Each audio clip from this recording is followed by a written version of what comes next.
Okay, good evening YouTube and welcome to episode 9 of the FPL family. My name is Lee, this is Sam.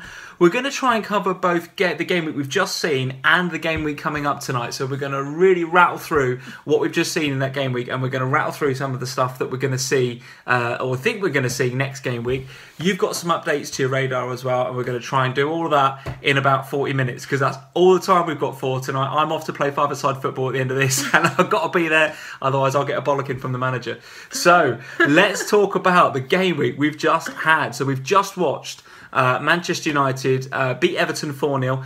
Didn't quite work out in the way that Mr. Rooney was hoping for, but in the end, definitely worked out in the way that Mr. Lukaku was hoping for. So what did you make of that game? Everton were a little bit unlucky. They 4-0? How can they be unlucky? Well, they played well up until...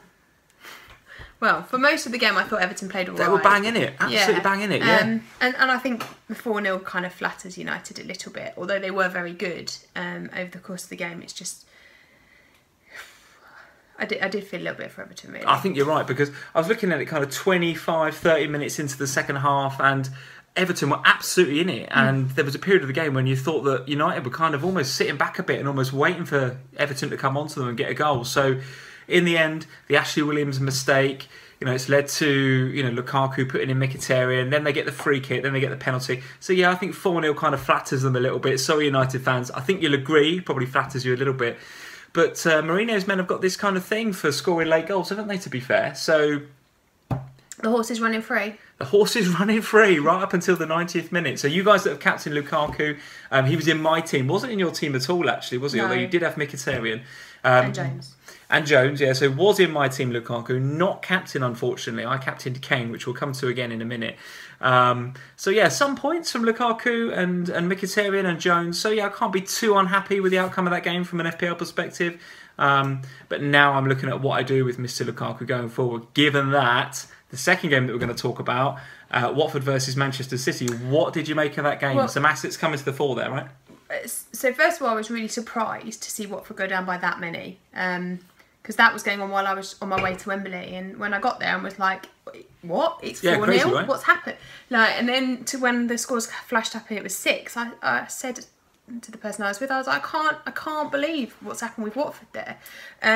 I thought they were going to keep it tight. I thought they were going to keep them. Silva's actually what we've seen so far. He's gotten well drilled. Yeah. They all know their place. They're kind of energetic, and they're not afraid to put a tackle in. But City were fantastic, I thought. Yeah, and it now leaves me with a bit of a problem, because having said for a few weeks now, I don't need City coverage, I think it leaves a lot of people with a problem. Coverage. Yeah, I think it leaves a lot of people with a problem. And of course, it does leave you a bit out there with what you do, because we know what Pep's like with his rotations and his not being completely certain about who's starting, who's not.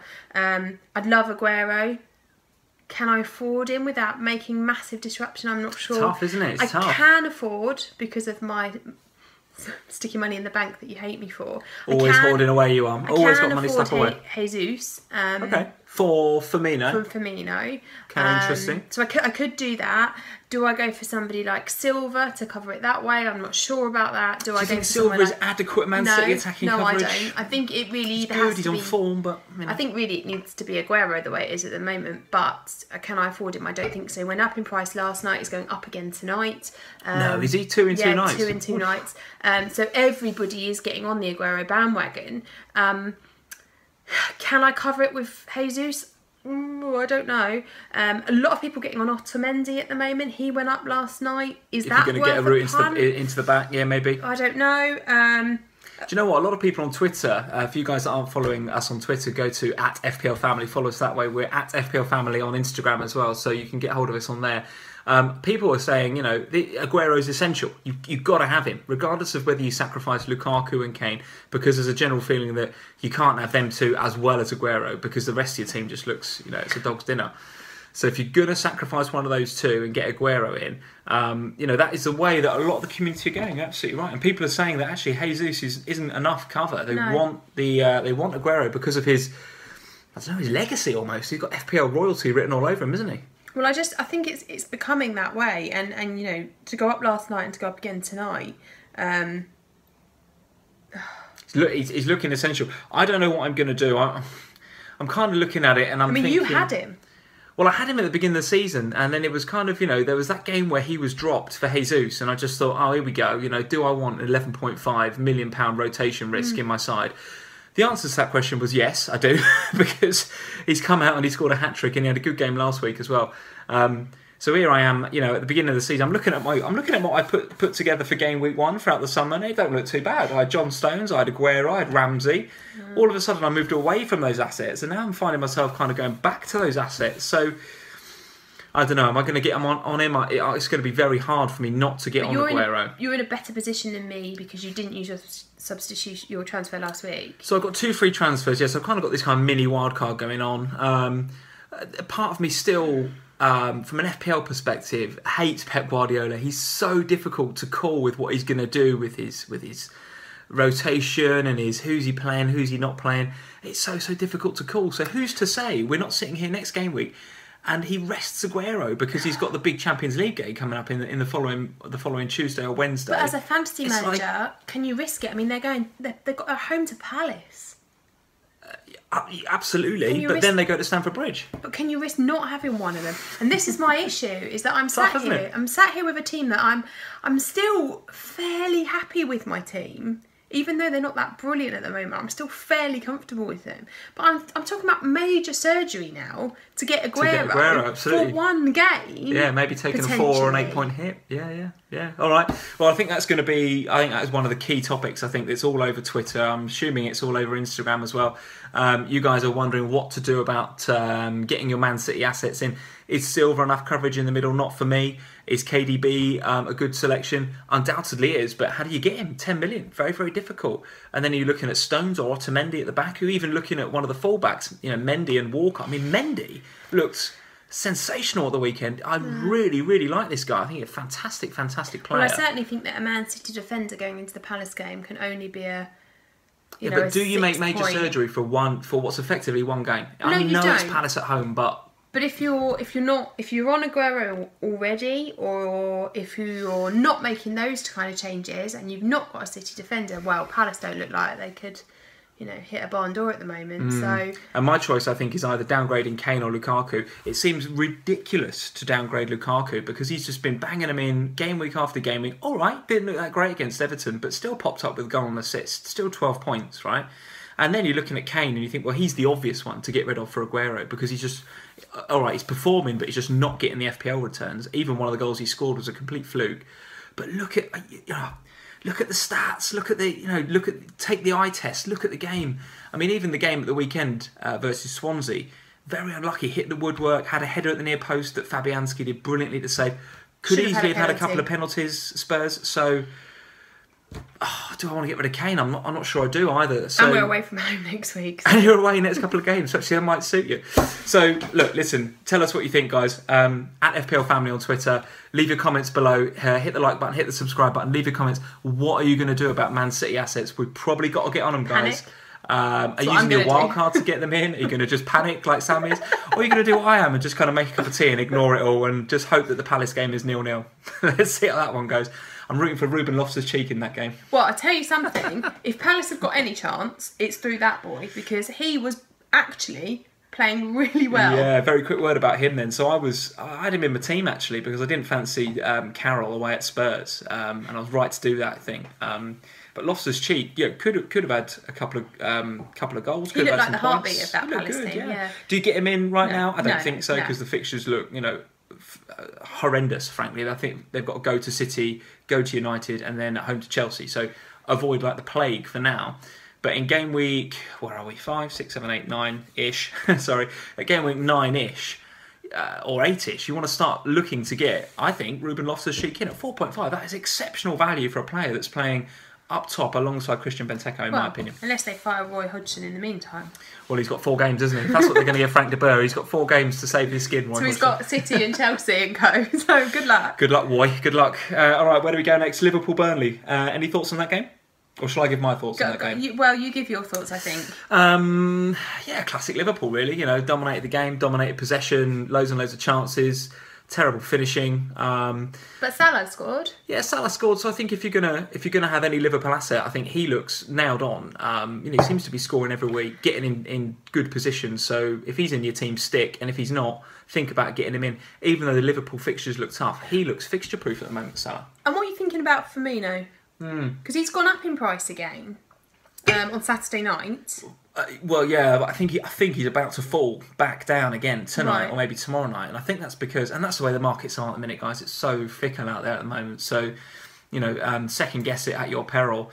But for me, Firmino was he was simply just played in the wrong position at the weekend. So Klopp didn't have anybody to cover the Mane position. There's no Lallana. Could you play Coutinho there? Well, maybe, but he's far more better central. Okay. So.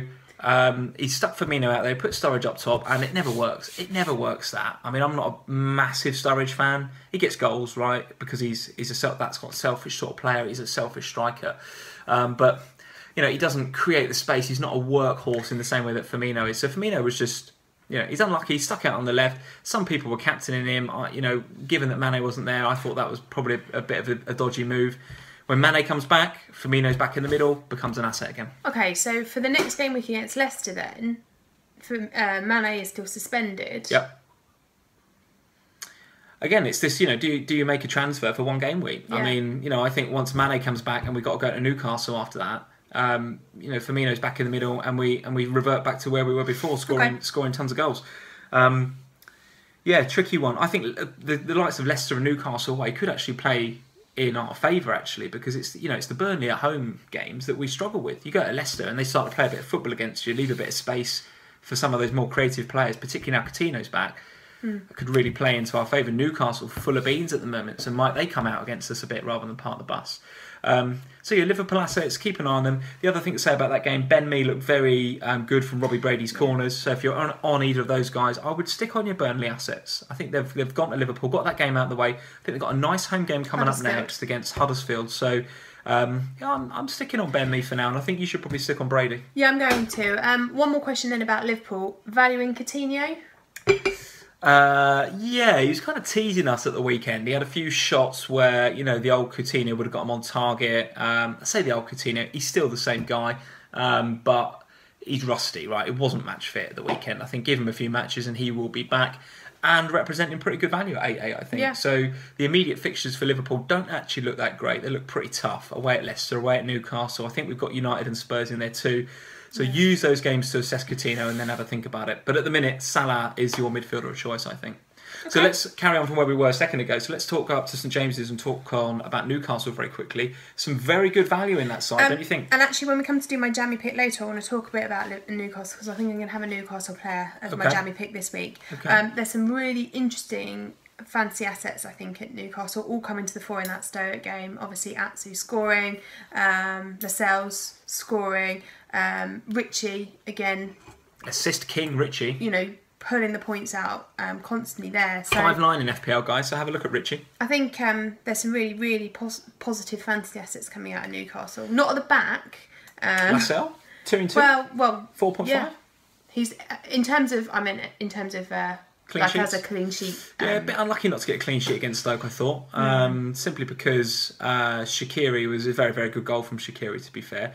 Having said that, the week before, I think they did get a clean sheet. So, I don't know. I think the assets at the back aren't looking too bad. I mean, you got to think about whether you want to double up, though, because a lot of us are going to have Elliott, aren't we? So if you're going to double up and go 2 at the back for Newcastle with maybe an Mbemba, who's a 4.0 playing defender, or you maybe go Lascelles. Both of them, so...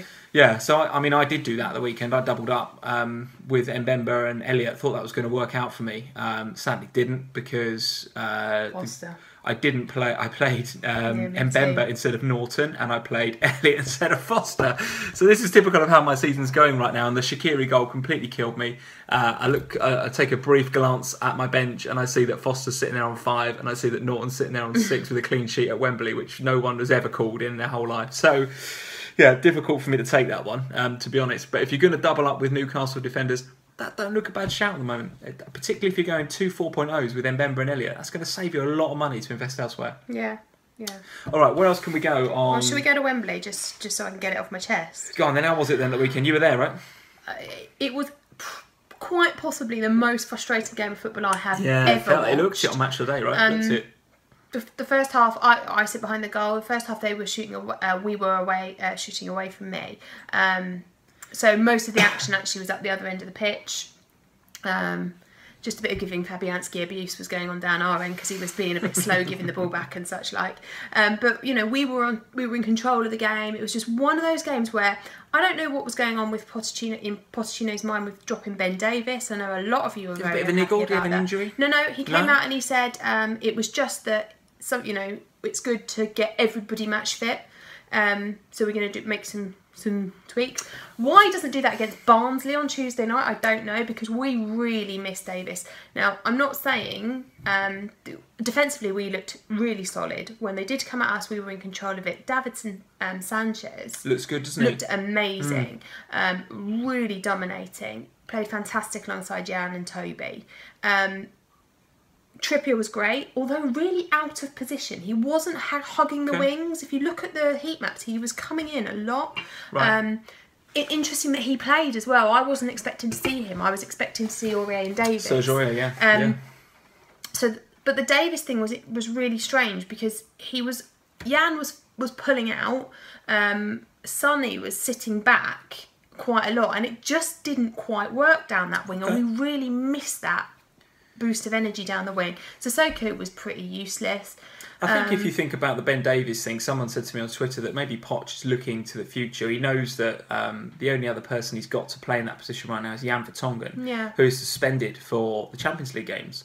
So he's talking about playing Ben Davies. I think you've got an away game next against West Ham. Then you've got to go to Apoel Nicosia, which is a hell of a journey. That's the one that Jan is banned for. He's banned for that, so he's got to play Ben Davies in that game. And then he's going to play him again in another away game a few days after that. So it's a lot to ask of Ben Davies. Again, and we talked about this on these vlogs before, those wing-back positions are very demanding of a footballer. So for Ben Davies to play 3 games like that is heavy going and I imagine that he's going to get a rest on Tuesday night as well against Barnsley in the whatever the cup is called. I suspect so, yeah. I suspect so. But we really did miss him. So I think if you're on him as a fantasy asset, stick on him. I wouldn't get off just because he didn't play out. I'm expecting. Have you got a Ben Davies Peters in your squad? No, unfortunately not.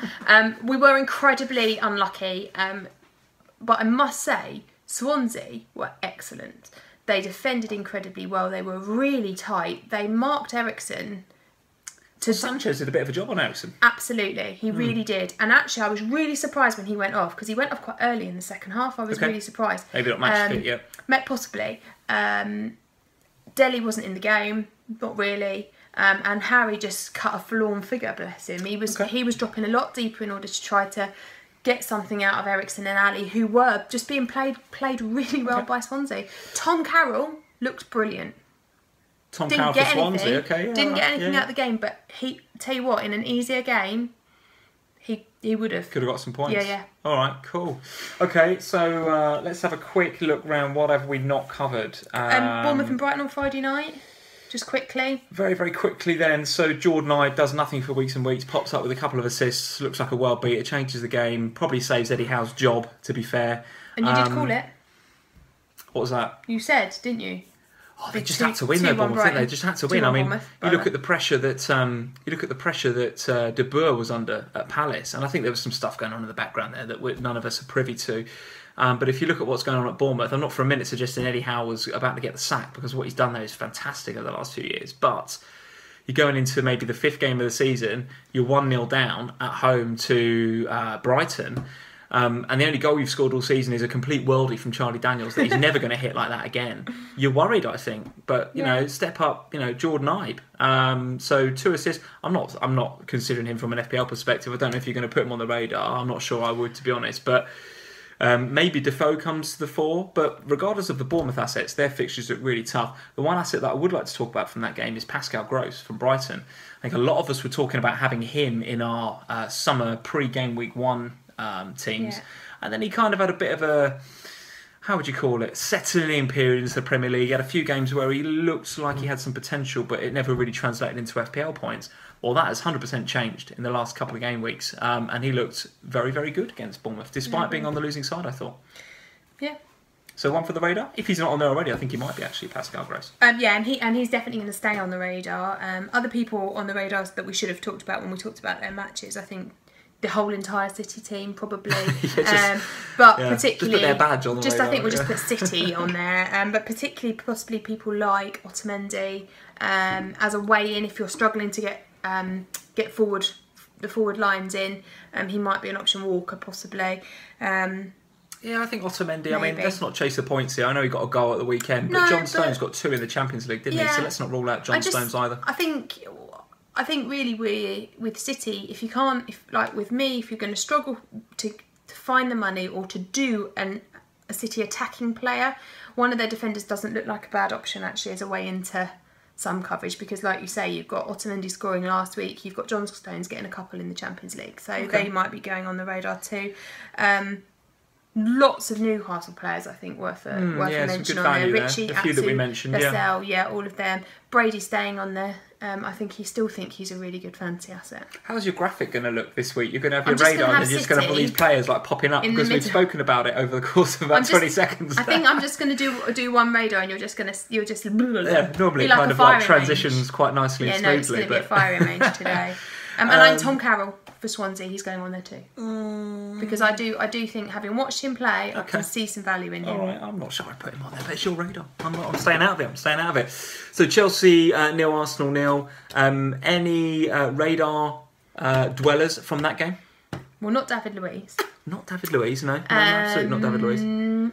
I think Kolasinac was already on there for the previous game week, and I think he needs to stay. He can stay. I also think, I can't remember if he was, but if he's not, I think now Hazard's coming back into, didn't play the whole game, but coming on, I think he's definitely one to watch.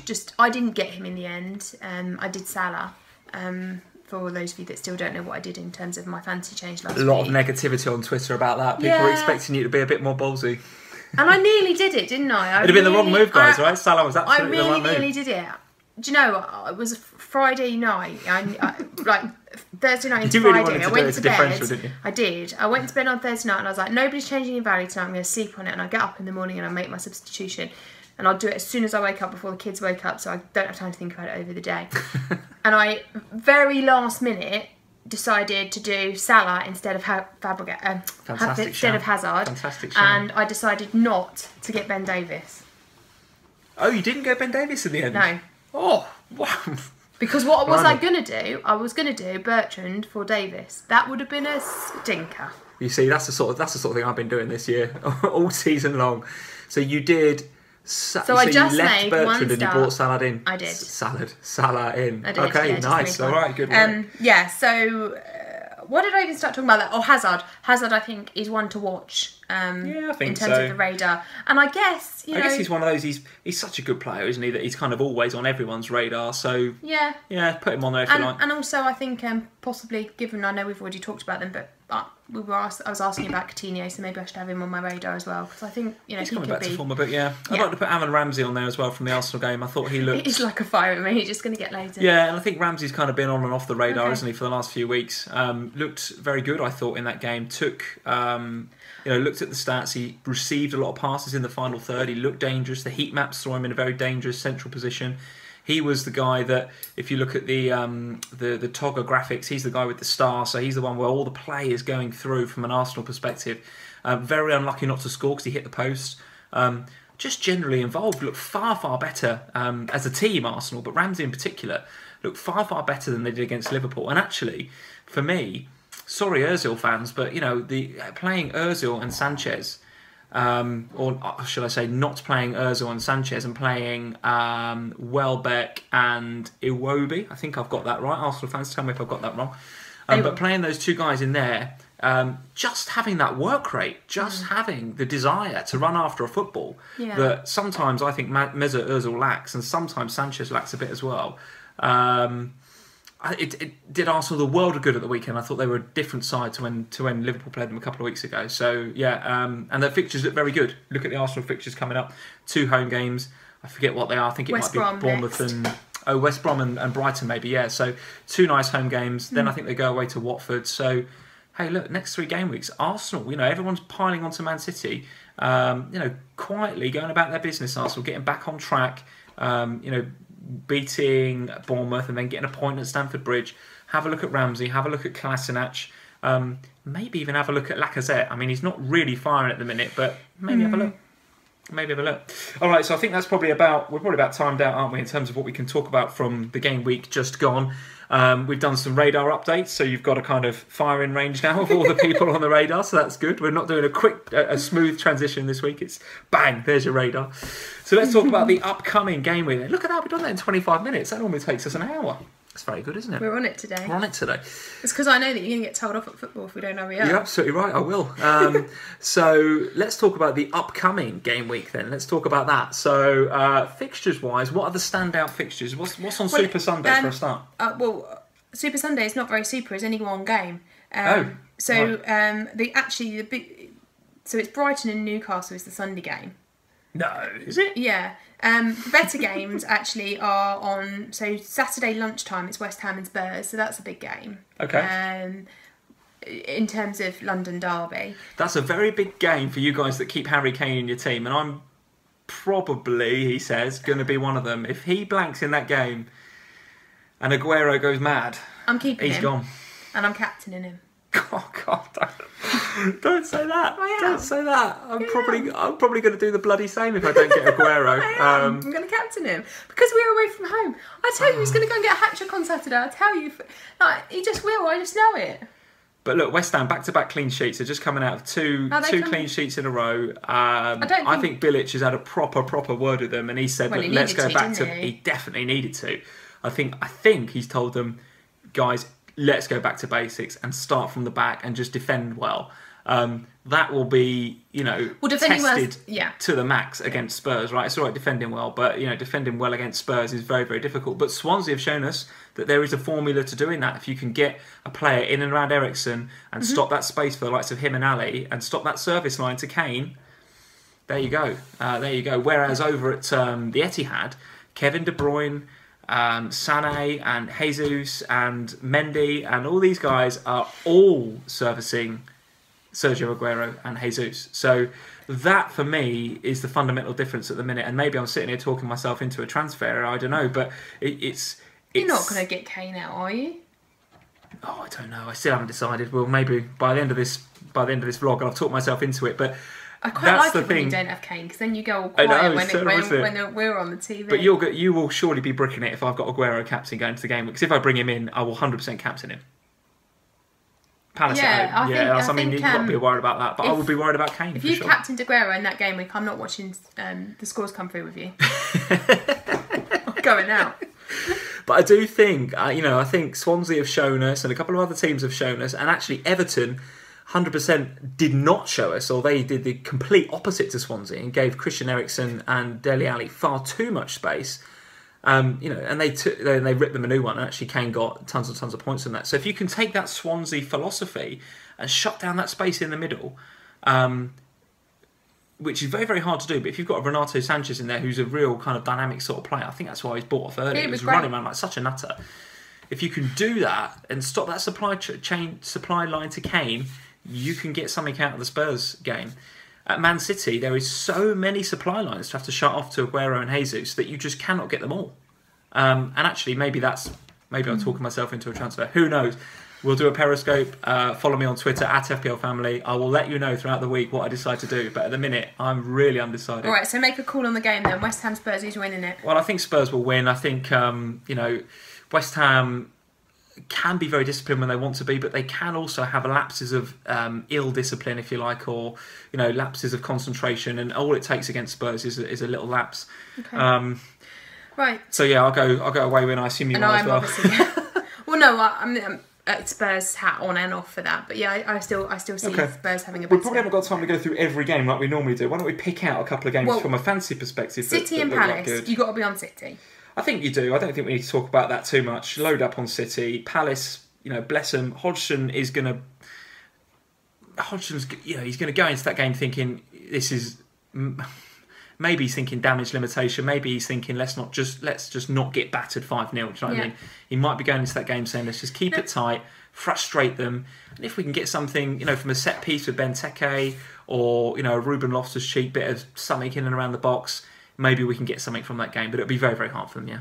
Because, I mean, against Southampton, they did keep every man behind the ball, and actually it was only that they had a lapse of concentration in the first few minutes, wasn't it, that when they conceded. If they can do that against City, I don't know that you can do that against City for 90 minutes. Listen, no, it's a very different beast. Southampton can't score, whereas City can't stop scoring. So it's a very, very different beast. Yeah. I think. I don't know. I think it's home win. Let's leave it there. Yeah, I think other interesting game. Southampton United could be quite an interesting game. Yeah. Okay. I say that because Southampton look nothing going. Is it at Southampton? Yeah, at Southampton look nothing going forward, but they do, for the most part, look solid at the back. Yeah, Virgil van Dijk came back during the week. Not during the week, a couple of days ago, didn't he? Against Palace, and I tell you what, I saw enough of Virgil van Dijk in that 15 minutes to make me understand why Klopp wants him and why we need him at Liverpool. Without going off on a Liverpool tangent, he was pulling players around, telling people where to go, pointing here, pointing there. I was like, we need something exactly like that at Anfield. We do not have that right now. So I think we've missed out on one there. But you're right. I think Southampton look very assured at the back, and with Virgil coming back, they're only going to look more assured. Now watch me give them the kiss of death here, because I did it to Watford last week. But I cannot see United getting a hatful like they have done.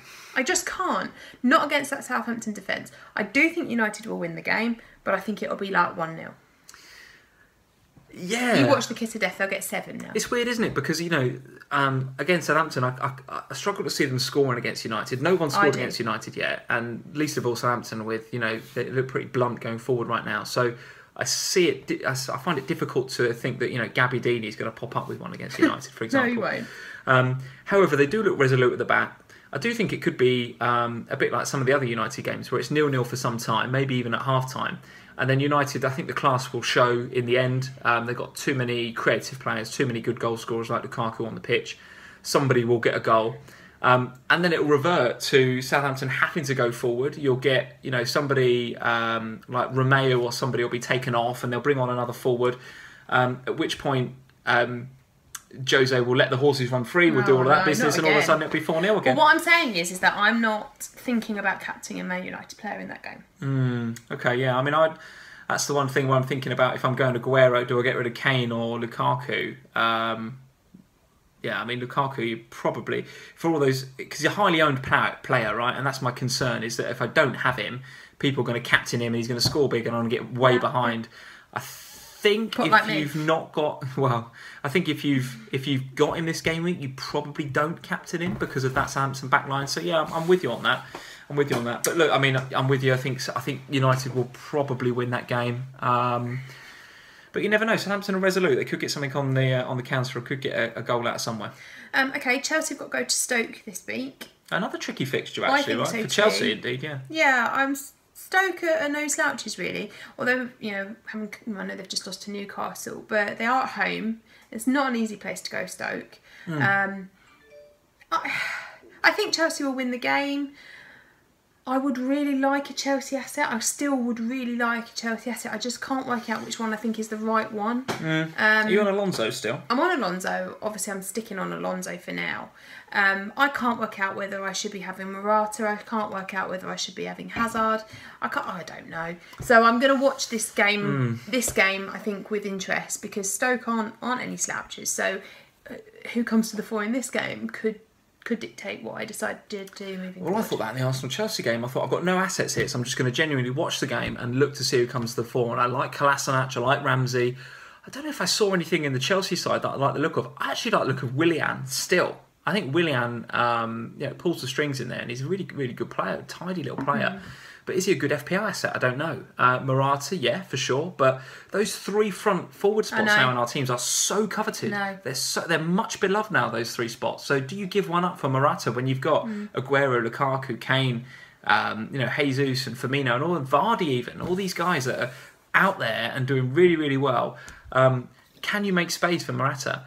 And the reality is, even if you don't have Morata, you've probably got 3 other big ones. Or at least 2 of them. So then can you afford Hazard in the middle, because he's 10.5 million or whatever. So yeah, it's hard to put your finger on whether the Chelsea assets are, or who to pick, right? Who to pick. So it's a difficult one. So keep an eye on that Stoke game, because you could see some Chelsea assets coming forward. Yeah. Okay, and then the Saturday evening TV game is Leicester and Liverpool. Okay. I can only imagine it's a Liverpool victory. Sorry, Leicester, because I actually do Why think can Leicester, you only imagine that's a Liverpool victory? Well, I don't see us that we're playing that great at the minute. Because Leicester and actually Leicester have been playing well lately, but they do seem to be reliant on a penalty at the moment to get their goals from. They like playing us though. Vardy likes playing us. He scored that worldie against us, didn't he, a couple of seasons ago? I just think that you'll, off the back of that Barnsley game, I just think it'll be a Liverpool victory. I do. Okay, hope you're right. I think if you've got, from an FPL perspective, if you're sitting on Salah, I think you play him. If you've got Firmino, tell me what you're going to do, Firmino owners. I mean, I'm going to play him because he's Firmino at the end of the day. He can get goals, he can get assists. He's probably still on penalties as well. So if we're going to get a penalty, then he's probably going to take it. He's probably going to be out left again. I'd be surprised if Klopp changes it. May give Solanke a chance in the middle, although I'm guessing he's going to give Solanke a chance in the Carabao Cup during the week. So he's probably going to go with Sturridge up top again and stick Firmino out left because he's got no other choice, right? Mm-hmm. I actually think that could be a game that that Coutinho comes to the fore a bit more. Leicester having, losing Drinkwater is a key player for them to lose in the middle of that park, and Coutinho could get in there and really get amongst it and dominate if he's so inclined. So I'm really keen to see how Coutinho plays in that game. At 8-8, I think he's a good asset if he starts hitting form. Whether you downgrade Salah to him just to save 0.3, I don't know. I mean, Salah for me looks like a real... he's a striker in a midfield outfit, isn't he? I mean, he's getting into dangerous positions. He's getting in behind all the time. He's on the end of things. He's lightning quick and looks very, very good value in FPL. So I will be sticking with him. I'm not sure. I think if we... I know, nice that you're going for an away win. You're going to be fun to watch this game with, aren't you, on Saturday? Yeah, I don't know. I think probably a draw in that game. I think probably a draw. I don't think that we're playing great at the minute. I think that Leicester are playing pretty well, not amazing, but Vardy likes playing us, and they'll be up for that at the King Power. So that'll be I think we could go for a draw in that game. Okay, and then the not so super Sunday, Brighton and Newcastle. I don't mean that offensively, Brighton and Newcastle fans. I just mean that there's only one game. Could be interesting, that, isn't it? Because there's a few FPL assets that are on our radars. We've spoken about the Newcastle players. We've spoken about Gross, and your man, who's the really cheap striker that plays up front for Brighton, Hemed, I think. So Hemed is the cheapest striker in the game, who I think gets a start. So if you're looking to fund some of these other big hitters, maybe you're looking at Hemed as one of those front three. I certainly am not at the moment. I've just got my hands full with some of the other big hitters, but. Brighton, Newcastle could be interesting from an FPL perspective, looking at Atsu and Hosselu. And Hosselu could have had 2 or 3 goals at the weekend, right? He's getting in all those dangerous positions. It's just his finishing was poor. I mean, I've had Dunk from the beginning of the season. Everything you read about Dunk says keep him. I've been through this before with threat from set pieces. I've been through all of this in a couple of game weeks ago. However, he's about to go down in value tomorrow. Oof, is he? He's not going to go tonight, but it's looking like he's going to go tomorrow. Ouch. Now, at 4.5, I don't really want him to drop in value because I've got nowhere to go with it. It's not. There's nowhere else that I can really replace him. So I don't know. You've got money in the bank, haven't you? Yes, but so that is an option. Otamendi's an option. Stones is an option. You just like having that money sitting in the bank, and the thought of spending it on an Arsenal player. You're like, no. The money is there for either Hazard or. To sort out my second striker. You love having it in the bank. Or ideally, to sort out my third striker. Right, okay. Because I've got Meunier and I don't really want Meunier. Okay. So he's 6, so I could get another 8. His stock has gone down a little bit, isn't it? Meunier, he's sort of exploded onto the scene, and then he's... Oh, okay, he's a bit of an op, isn't he? Yeah, okay, fair enough. So he's I won't crucify him just as much. No, so he didn't play last week because he was injured. So ideally I'd like to use that. That's what that money is for. I don't really want to use it bolstering my defence because I've got Bertrand and Alonso and I've already spent quite a lot of money at the back. So I'd quite like to put some of that money into my attacking lineup. So I don't really know. I think it'll be a Newcastle victory. Do you? I'm going to sit on the fence and say draw again. I think there'll be goals in that game. I think that Newcastle are looking good going forward. I think they're looking pretty good at the back too. Depends whether Brighton can get their finger out and attack. I think they'll be up for it again at the Amex. So Pascal Gross looking good. They seem to be finding the net with a bit more regularity than they were to start with at the season. So it could be goals in that game. Playing your which keeper you can go for? Elliott is at Brighton, and where is Mr. West Brom? He's at Arsenal on Monday. Oh, wow. You can't play Foster, can you? You've got to go for Elliot, haven't you, really? I think, yeah, Elliot. Got to. I think I'm doing the same. And then Monday night. Arsenal, West Brom. Arsenal and West Brom. I think the way that West Brom are playing at the minute. Well, I don't know. If they take 20,000 extra people with them, they might get themselves a goal. Like Cologne did, yeah. Well, I don't think there was anything really to say about the West Brom and West Ham game that we've just had. I mean, that was a real non-event, wasn't it? Apart from maybe one or two assets like Cresswell at the back for West Ham. You guys with Hernandez, what are you thinking? I mean, 0 attempts on goal that game. What he had? Zero attempts? Hold off after like 60, 70 minutes. I mean, he must be a frustrating asset to own. So, not much to talk about in that game. So I'm not thinking that West Brom are going to attack Arsenal with much flair. I'm also thinking Arsenal they're coming off the back of this kind of confidence boosting point at Stamford Bridge, if you like, because they could easily have won that game, by the way. I thought they played very, very well. So I think that could be a game for Mr. Sanchez to come back and start coming back to the fore. Could even get on the score sheet. I was reading it's the first game under Conte where Chelsea haven't scored. 27 games. Where Chelsea haven't scored at home or at all? At home, I think. Well, 27 games under home, Conte. Maybe, yeah. Don't know how many games has he been in charge for, but anyway, yeah. So for Arsenal did really well. I think it is at home. Stats. I think it is at home.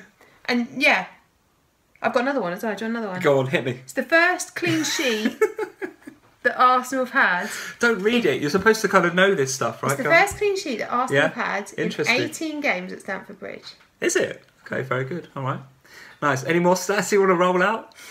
No. That's it. These pre-scripted stats are brilliant. I have got a couple more, but they're the games we've already talked about, so I'm not going back there to just roll out some random stats. Especially when you say, do you want a stat? And you kind of look down like that, read it word for word. Because I know if it's got a number in it. You know what? I'm not going to say the wrong number, so I have to check myself Fabulous. Right. One last thing to say about, and we haven't mentioned Everton Bournemouth, but I'm going to give it a fleeting mention here. One last thing to say about game week 6, guys, is that if you look at the fixture list, it really turns this game week. It really turns. You start looking at Everton, you start looking at Arsenal, Man City, even Chelsea to a degree. All of those guys start to get really, really green on the fixture ticker. It's looking very, very good for them. We've already spoken about Arsenal in the short term and their 2 home games. We've talked a little bit about Chelsea as well there, and we've spoken about Everton as well. So Everton, after having 5 game weeks of really rough time and Koeman really going through it there, they're taking a change for the better. So they really need points, Everton. They really need points. So, but I was planning to get on Rooney on game week 6, but I'm certainly not at the moment the way he's going. Can I put one on your radar? Yeah. Martina at right back for Everton. Okay. 4.5. Looks reasonably attacking. Everton fixtures, they've surely got to tighten up and they've surely got to start getting some results. I think he's one to have a look out for, right? So Martino, I think, on the radar. But you're right, the Rooneys, the Sigurdssons, the Claessens maybe haven't done it up to now, and all of a sudden the manager's under pressure. Siggy potentially, I think, is more of a watch for me than Rooney at the moment. Yeah, just because of his FPL history, I think. Yeah. Well, and I also think that with Rooney at the moment, there's too much private life stuff going on, and how settled is he? He's just been in court today, and looked all right against United, but maybe that was the going back to Old Trafford thing, right? I don't know with Rooney. I was fully intending to get on Rooney in game week 6, but I'm currently not now. All right, we're running out of time. 45 minutes we said we'd try and do this in. We've got a minute and a half. I'm going to go for my top points pick. Actual fact, I've not researched it. You've researched your Jammy Pick. Go on. Who are you going to have? Surely just got to be Aguero. Oh yeah, actually it probably is. Yeah. Go on, Jammy Pick first. Right, okay. So Jammy Pick. There were 4 options I had this week. 3 of them come out of Newcastle. One of them is Brady. Really? Yeah. 3 out of Newcastle? 3 out of Newcastle. What, again, away at Brighton? Yeah, I just fancy Newcastle at the moment. I think I just feel like they are on the up. 3 potential Jammy Picks. So I was going to go for Brady, but we've already had him and it's a bit boring. So I still think Brady is a great pick. So keep him if you've got him. Home to Huddersfield as well. I like that as a pick. But I just kind of thought it was a bit boring to go for the same guy again. So he's getting a week off. So I think the other options then I had were Richie, Atsu and Lascelles. I think this week I'm going with Richie. I like that. Yeah, you're going for these assist kings, aren't you? You like the Bradys on the set pieces, the Richies on the set pieces. They're my bread and butter, these guys. These are the guys that get me through a season usually. Yeah, and I must admit, there's a lot of love for Richie on Twitter. And as well there should be. I've been looking at this guy and some of his deliveries are really spot on. Fantastic, actually. So, Richie, very, very good jammy pick. Yeah, let me be really boring then and go for Aguero as my top points pick. I think that is going to be the key issue. We've already discussed it at length, I think, on this vlog, and we'll continue to discuss it over the course of the game week. We'll probably have a Periscope, as we normally do, towards the back end of the week to discuss. Should we do one after the cup games in the week so we can just check for injuries? Yeah, because by then I'll know, what I'm going to do with Kane or Lukaku for Aguero if I decide to go down that road. You're going to decide what you're going to do with your money in the bank. Probably keep it there because you like hoarding it away for a rainy day that's never going to come. So yeah, we'll do a Periscope later in the week because then we'll be a bit clearer. Let's go for top points pick Aguero. It seems a bit obvious, but captain look, guys, as you currently stand. Oof, now that is a good question because if I go Aguero, clearly I'm captain Aguero. If I don't captain Aguero, oh, you want me to say Kane, don't you? Well, I'm saying Kane. Well, I'll say Lukaku then. I'll go Lukaku on the back of. No, actually, Southampton. That's I can't ridiculous. do that. I can't do that. He's going to Southampton. Just I can't do that. It's Southampton, and they look shaky, didn't they, up until the last 10 minutes? United. Let's go Kane then. So if I was going to go captain today, I'd go Kane. I'm nervous about that. I'm nervous about not having Aguero this week, so that could be my move. But tune into. You're still nervous in the week then. Yeah, tune into our Periscope later in the week and find out exactly what our thoughts and feelings are. Right. So Jammy Pick, Matt Ritchie, top points pick, Aguero, captain pick for me this game week. Kane, if I don't have Aguero, and captain for you, clearly, Mr. Kane. Very good. Well, he's got yeah, Kane. Kane, very good. All right, so we're back in Spurs still. God, why do we do Maybe we've got our Spurs goggles on. We're back in Harry Kane still. Got to look at those stats, Come guys. on, The stats Kane! how many weeks can we sit here and say he's unlucky? Look at the stats. He's unlucky. Look at the stats. We're going to be sitting here again next week saying he's unlucky. Look at the stats. That's it from us, guys. Keep following us. Keep liking, subscribing. Thank you again for all of your support. We're at about 1,250 followers now on Twitter. So awesome, awesome support. Thank you, guys. I think I've got 170 now on Instagram as well. Have you? Awesome. Yeah. Cool. Okay. And for all you guys that get involved with my discussions on Twitter, like FPL Fly and El Stato and the pundits, FF pundits, all of you guys, thank you for your support. Thanks for getting involved with all of the conversations. Despite sometimes I put some random things out there. We haven't even had time to discuss the fact that I'm thinking about playing my free hit chip this week. What? Do we do a minute on that? No, we'll Periscope about that. That's just too much. Listen, you want Man City assets for this week and then not next week. Why don't you free hit chip it, and then it reverts back to your old team the following week? You've just blown my mind. There's one for the Periscope later in the week, guys. Enjoy. See you soon. Bye.